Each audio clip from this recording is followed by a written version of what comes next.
Howdy, Andy with GSO Fishing here.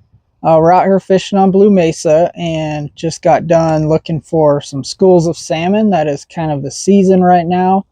We did put out a question the other day on our page for anybody that wanted to learn a little bit more about how we find and jig and catch kokanee salmon. So we thought we would come in here and answer a few of the questions for you. It's kind of windy, so bear with us, but we're going to try this and hopefully it'll work.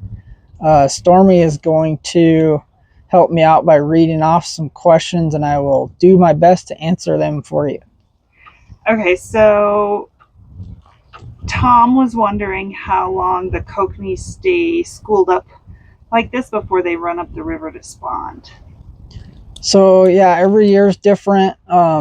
One thing that we definitely want to emphasize this year is the 4-year-old salmon are what you're jigging for, like very specifically. We're not catching 2-year-olds, we're not catching 3-year-olds.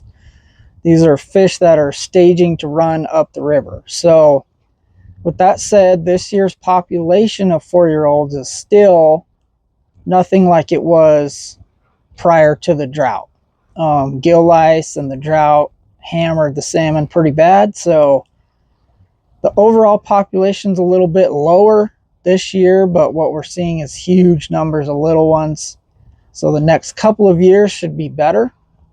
So to answer Tom's question, how long can you expect to be jigging for salmon, or what does that season look like? So on a drought year like we kind of have this year, where it's hot and dry and we're not getting much rain at all, it's pretty common to see what we call early runners. And so we've started seeing salmon in the river like the first week of August. There may have been some sooner. A lot of years we'll see them in July start to run. So some years when it's hot and dry like this, it's not uncommon to be finding schools of salmon as early as the middle of July to start jigging for.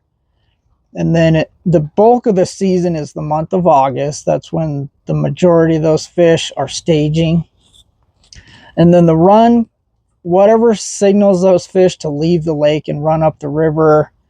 You know, if we ever do get a big rain event that flushes a bunch of cold water into the system, sometimes that sends a lot of fish up the river. Typically, it's going to be the full moon around the 1st of September, wherever that lands this year. That full moon's probably going to send a lot of fish up the river. So most years by Labor Day, it's pretty much over as far as like the big numbers of schools of fish. The big majority of those fish are going to have ran, or at least are moving way up lake in little pods by wherever that full moon is around the first part of September. So with that said, they do stock some salmon in the lake, and there are small groups of salmon that spawn on their own in the lake. And sometimes these fish also stage with the river running fish. And so a lot of those fish that are going to spawn in the lake will actually linger longer, because all they're going to do is just wait to move to the shoreline to spawn. And so, you know, those areas usually around the Bay of Chickens or the Middle Bridge is where we kind of see schools of salmon like in October, November that are spawning in the lake. It's like, so to answer your question, you pretty much got through Labor Day or whenever that big full moon hits, first part of September, and that's usually going to spell the end of the salmon jigging season. Okay, we got a couple of tackle questions. Mario says, how deep, what color, lights on or off? And then there was another one I'm scrolling through here, but they were wondering what kind of rods, reels, line, and lures. Yep. So equipment wise, I'll just grab, I got a rod sitting right here. That's handy. So obviously the whole combo is a casting combo line counter reel.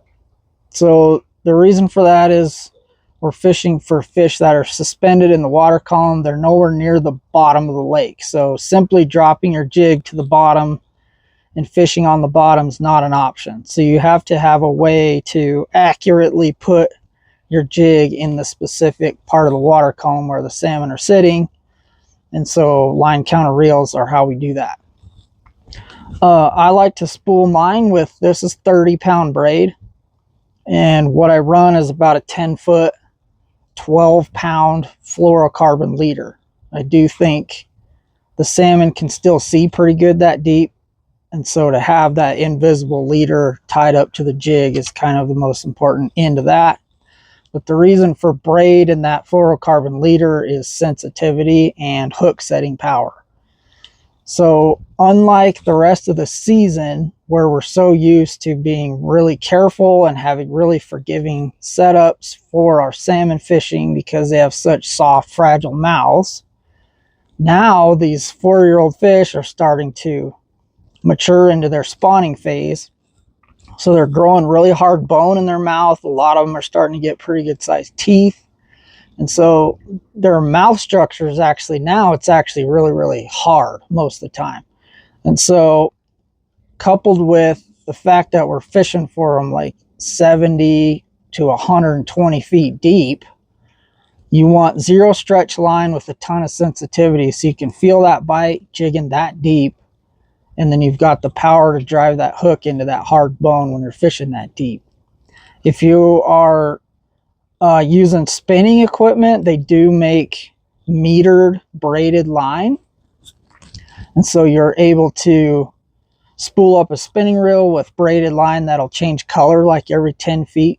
And so you're able to count colors out off a spinning rod. So that's one other way to do it. And they also sell line counters that clamp onto your rod that you can run your line through it. So at the end of the day, you got to have a very accurate way to get to a very specific depth in the water column. Now, as far as the lures go, there's quite a few different things going on with this. First of all, that's one of our, it's called an agitator. It's our version of a kokanee salmon jig. And it's basically just a heavy lead jigging spoon is what it is. And we paint that with what we call super glow paint. So just like our salmon trolling gear, there's a ton of different colors of these things, and it can matter a lot. Green has been a good one this season, orange, blue. Just like your trolling lures, you got to play with the colors, like the color matters. So as far as size of the jig goes, this is a 3/4 ounce. There's 1 ounce, there's 1.5 ounce. P-Line makes one called a Kokanator. PK Lures makes one that has little blades. It's a broken one that has little blades. Lure Jensen crippled herrings. Those are kind of the standard ones to use. So one other part of that you'll see is you'll see a lot of these little eyeball looking gizmos that are hooked sometimes to the jig themselves or up a leader a little ways. You'll see people put this thing up above the jig. What this is this is a water activated LED light. And sometimes when you're on a school of fish and you're having trouble getting them to fire, you're on them, you're good, but nothing's biting. There's a couple things we do with that. One of the things is we add a light to it. And so that strobing LED light creates a lot of aggravation. And so that oftentimes can trigger them to fire on your jig. I like to hook the light to the jig. A really good point that we always bring up with the jigs and using lights, and I think this is pretty important, is lights can scare fish just as easily as they can catch fish. And so if we're on a very fresh school of fish and we're just starting to fish for them, we never ever have our lights on. It's always jig by itself. Usually you'll catch the really aggressive fish. They'll be firing right away if you get the color and the corn right, and I'll go into that too, but the light is the very last thing we add. It's like the last ditch effort to try to get these fish to fire. Normally we can get limits of fish caught by simply finding the right color and then finding the right scent of corn to use with it. And then the light thing is the very last thing that you do. So to answer that question, never put a light on your jig and just go out and drop it right into a fresh school of fish, because time and time again we've seen that light hit that school of fish and blow them out. So lights are your last ditch effort, but it's worth having because some days it helps get the last few fish you need to get a limit caught.